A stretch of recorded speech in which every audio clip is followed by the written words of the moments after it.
এটা হচ্ছে আমাদের মিজুর তরফ থেকে একটা ফ্রি ওয়াটার। এই পানিটা আমরা সাধারণত সবাইকে ফ্রি দিয়ে থাকি সারা বাংলাদেশ, সারা ঢাকার তরফ, ঠিক আছে। এবং এই পানিটা সবার জন্যই ফ্রি, এবং এটার টাকাটা আসা হচ্ছে গিয়ে এটার উপরে কোম্পানিরা অ্যাড দেয়, অ্যাডের পয়সা থেকে পানির টাকাটা আসে। আমরা সারা ঢাকা শহরে প্রায় 30,000 বোতলের মতো সোপার মানে দিয়েছি। তো আপনাকে দেখলাম এতক্ষণ ধরে আসেন সূর্যের মধ্যে। এটার একটা আমাদের একটা মানে আয়ের অংশ, সেটা যায় সাতক্ষীরা এবং বিভিন্ন পানি ক্রাইসিস এফেক্টেড এরিয়াতে যারা পানি যে লবণাক্ত পানি বা এখানে আমরা আরো ট্রিটমেন্ট প্ল্যান্ট সেট আপ করছি। গেজু ভাইয়ের বাসা কোথায়? সাতক্ষীরার ওদিকে? দিনাজপুরের ওদিকে। আচ্ছা, সমস্যা নাই।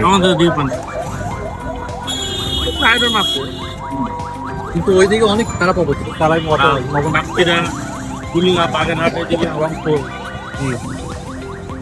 ঠিক আছে, ওকে ভাই।